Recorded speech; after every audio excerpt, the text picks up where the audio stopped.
Okay, we're going to start outside Grim Hex here. So the audio currently at this stage is it's just somewhere between first and second pass standard, which means all of the sort of very background ambiences have been tackled.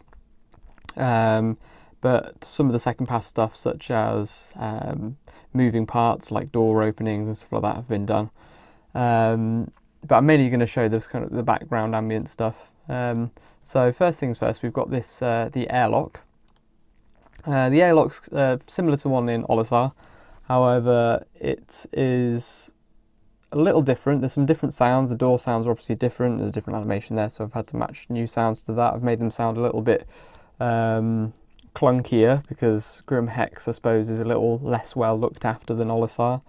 And also every sort of 1 in 3 or 4 times that you go through the airlock, you get this kind of rumbling and shaking and some alarms go off, and it kind of gives you a false sense of insecurity that it's all going to go wrong. And then just as everything builds up, all the juddering comes to a sort of peak and the alarms are going off, that all resolves, and then the sort of airlock finish sound comes on. So there's no particular gameplay ramifications to that. It's just a fun thing that I put in just to make it feel that little bit more rickety every now and again.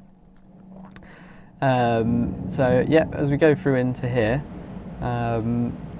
one thing to note is that the ambiences are done a little differently than we've tended towards in the past, in that they're all placed in 3D space around the environment.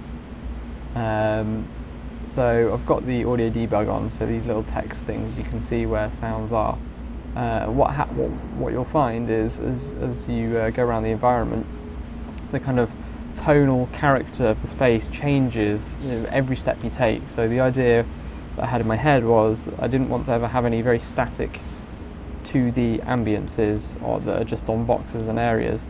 The idea was more that you should be rewarded for taking each step in some kind of tonal change in your environment.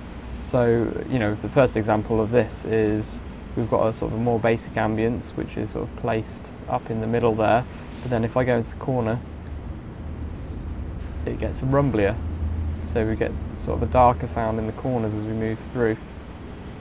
And again, the sounds change. Sounds a little different up here. And this is all with, you know, 3D audio trigger spots, they're called, placed in the environment. With a volume fall off over distance so that it sounds very natural.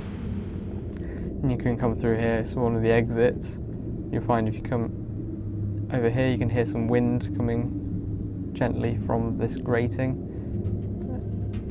and some sort of subtle metal contracting.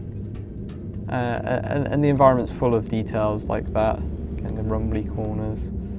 And then we follow it through. Got the lift here. I won't actually bother using the lift because I haven't made the sounds for it yet. So now we come out into somewhere. Here we go. We're in the main area now. I took a lot of inspiration from things like Blade Runner.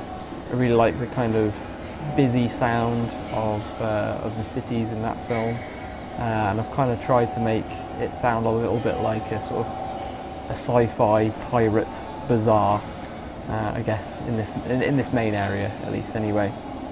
And again, it's all different sounds as we move through. We've got ourselves a little corridor down here. The tonal character changes again. Hopefully, like I was saying, we'll just keep things interesting. Some of the hab modules over there, which we can go and have a look at. We'll show those today. Some more ambiences. And then you can come through into this, what we call the chasm.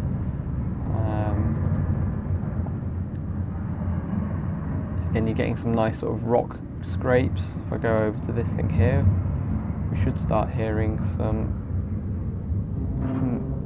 Yeah, there we go. You can hear that creaking there coming from this thing here, which happens randomly. And also we've got randomly triggering just in this sort of chasm, all these rock scrapes and grumbles and stuff, very reverberant throughout the space. I created some custom reverbs for this space using impulse responses that we'd recorded. This is another airlock going out towards the EVA area. Again, I recorded all these sounds myself.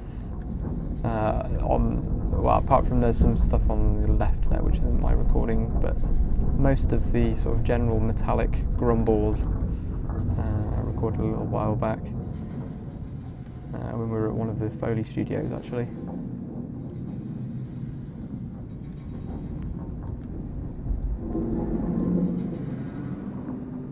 And then you can kind of come through and you get a sense of how that changes as you move out through the environment. So yeah, that's pretty much the sum of what I've been working on in Grimhex at the moment. There's obviously a lot more areas in Grimhex that I've not shown, but hopefully that gets an idea of where we're going with it for now. So yeah, I hope you've enjoyed that insight into what I've been doing with the sound in Grimhex. Thanks for listening.